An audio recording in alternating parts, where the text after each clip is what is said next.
Bonjour à toutes et à tous, bienvenue dans Juridiquement, une émission coproduite avec l'Ordre des avocats du Mans, représentée à cette antenne par Cécile Froger-Warty, bâtonnière du barreau du Mans.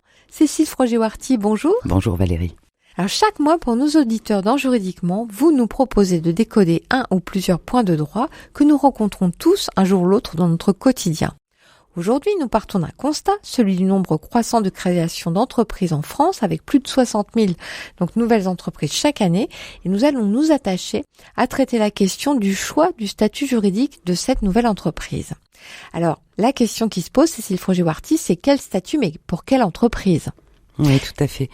Je crois que le plus important, c'est de se poser des questions essentielles.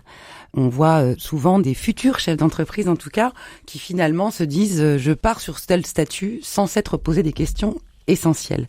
Pour arriver à voir quel est le statut qui va finalement le mieux coller à notre projet, il y a quelques critères à prendre en compte. Donc plusieurs questions finalement à se poser pour faire le bon choix. Tout à fait. Voilà, on va plutôt se poser des questions et en fonction des réponses, le statut apparaît finalement. Le premier critère qu'il faut prendre en compte, c'est la gestion de votre patrimoine. Est-ce que vous avez besoin de faire une distinction entre votre patrimoine personnel et celui de la future entreprise, ou ça a peu d'importance ? La deuxième question, c'est de se dire aujourd'hui ou demain, est-ce que je vais avoir le besoin de m'associer ? En fonction de l'activité et des investissements nécessaires, on peut se dire qu'à un moment ou à un autre, on va avoir besoin de s'associer, ou même au départ, on sait qu'on est déjà deux. Et à ce moment-là, la question est impérative à se poser. Autre sujet important, finalement, c'est le régime social. Est-ce que je souhaite être non salarié ou assimilé salarié ? C'est des problèmes de protection sociale. Un autre critère important, c'est l'engagement financier. Est-ce que vous avez besoin d'engager un financement élevé ou peu au départ de votre entreprise. Bien entendu, le type de financement choisi, emprunt, financement de capital, sont aussi des questions que l'on se pose. Et bien sûr, les deux derniers critères qui sont importants, c'est la stratégie de développement de votre activité. Quel est votre objectif ? Quelles sont vos ambitions ? Quels sont les marchés que vous visez ? Est-ce que vous vous dites que c'est une activité temporaire, pérenne, complémentaire à une autre ou non ? Et puis surtout, finalement, se poser dès le début. Au bout du bout. Dès le début, on doit se dire qu'est-ce que j'envisage pour la transmission de mon entreprise ? Comment je vois les choses ? Et en répondant à ces questions, avec votre conseil, je vous le préconise plutôt, vous allez pouvoir identifier le statut qui vous est le plus adapté. Alors quand on parle de conseil, on parle bien entendu d'avocat. Bien entendu. Cécile Froger-Warty, est-ce que cela veut dire que le futur entrepreneur a principalement le choix entre deux grands types de statuts qui vont être celui de l'entreprise individuelle, dont l'auto-entreprise fait partie, et celui de la société ? Tout à fait. Vraiment deux manières d'exercer différentes, avec des objectifs, des avantages et des inconvénients différents. L'entreprise individuelle, c'est un statut qui permet de créer une entreprise rapidement et sans capital. C'est une forme assez simplifiée, c'est vous-même, en tant que personne, qui exercez votre activité et on ne crée pas une nouvelle personnalité morale. C'est un nouveau statut, il est arrivé depuis quelques années seulement ? Il y a très longtemps en fait que ce statut existe. N'importe quel commerçant, n'importe quel entrepreneur peut exercer son activité en se déclarant en tant qu'entrepreneur. Mais par contre, il évolue beaucoup. Il évolue puisqu'il y a peu de temps, nous avons eu un nouveau statut de l'entrepreneur individuel en mai 2022 qui a créé un régime beaucoup plus protecteur des entrepreneurs individuels qui peuvent maintenant limiter leurs responsabilités aux biens utiles à l'activité professionnelle. Et c'était un vrai besoin parce que c'est le danger finalement de l'entreprise individuelle. Il n'y a pas de distinction entre votre patrimoine personnel et le patrimoine de l'entreprise, puisque vous n'avez pas créé de nouvelles personnes, vous êtes vous-même celui qui est garant de l'intégralité des choses. Cette loi de 2022 a quand même permis de protéger un peu plus les entrepreneurs individuels. Et du coup, Cécile Froger-Warty, quels sont les avantages de l'entreprise individuelle ? Alors, le premier avantage, c'est une création très simplifiée. Ce sont des déclarations assez rapides auprès maintenant du guichet unique, puisqu'on a maintenant le guichet unique qui s'applique, ce qu'on avait avant les greffes ou les chambres de métier, chambres CCI. Maintenant, c'est une formalité assez rapide. Et puis, l'avantage maintenant, depuis mai 2022 en tout cas, c'est une responsabilité qui est limitée au patrimoine professionnel. L'autre avantage, c'est pas d'apport en capital obligatoire. C'est-à-dire que vous pouvez commencer votre activité, vous n'avez pas déclaré de capital, vous n'avez pas l'obligation d'aller voir un banquier pour lui délivrer votre capital social. Et peut-il y avoir des inconvénients à ce statut qui finalement a l'air assez séduisant ? Alors, les inconvénients, ils se posent quand vous avez répondu aux premières questions. Finalement, le premier des inconvénients, c'est une forme de rigidité et une limitation en cas de développement de votre entreprise. Vous vous retrouvez dans une situation où finalement vous n'avez pas de comptabilité particulière, vous n'avez pas eu d'obligation particulière, vous ne pouvez pas avoir un associé puisque vous n'avez pas créé de personne, il n'y a personne qui peut rentrer dans votre entreprise. Et réellement, c'est une vraie limitation. De la même manière, en fonction de l'activité que vous souhaitez exercer, vous pouvez avoir des clients qui font moins confiance, en tout cas, à une entreprise individuelle. Et est-ce que le statut d'auto-entrepreneur par rapport à celui de l'entreprise individuelle est-il un petit peu à part? Est-ce que c'est quelque chose de particulier? Alors, c'est quelque chose de particulier parce que c'est un statut qui est créé. Alors, je dirais, dans l'entreprise individuelle, vous avez ce statut d'auto-entrepreneur qui a de nombreux avantages pour ceux qui veulent se lancer dans l'entrepreneuriat. Cependant, l'auto-entreprise a aussi son lot d'inconvénients. Donc, Cécile Froger-Warty, l'auto-entreprise a donc un statut particulier. Quels sont ses avantages?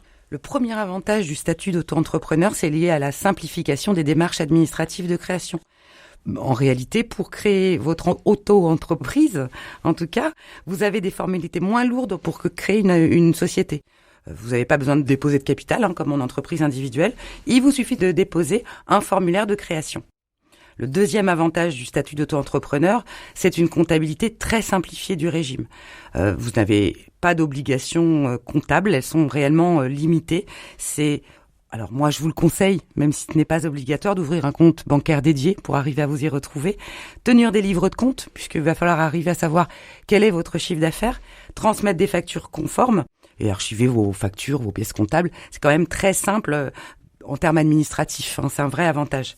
Le troisième avantage, c'est lié au régime social qui s'applique puisque vous payez des cotisations sociales en fonction de votre chiffre d'affaires en pourcentage et on ne va pas aller chercher des déclarations supplémentaires. Et donc, dans ce statut d'auto-entreprise, y a-t-il quelques inconvénients malgré tout? Le premier des inconvénients de ce régime, c'est lié au chiffre d'affaires. Parce qu'on ne peut pas décider d'être auto-entrepreneur à tout prix, n'importe comment. Il faut que vous respectiez certains seuils de chiffre d'affaires.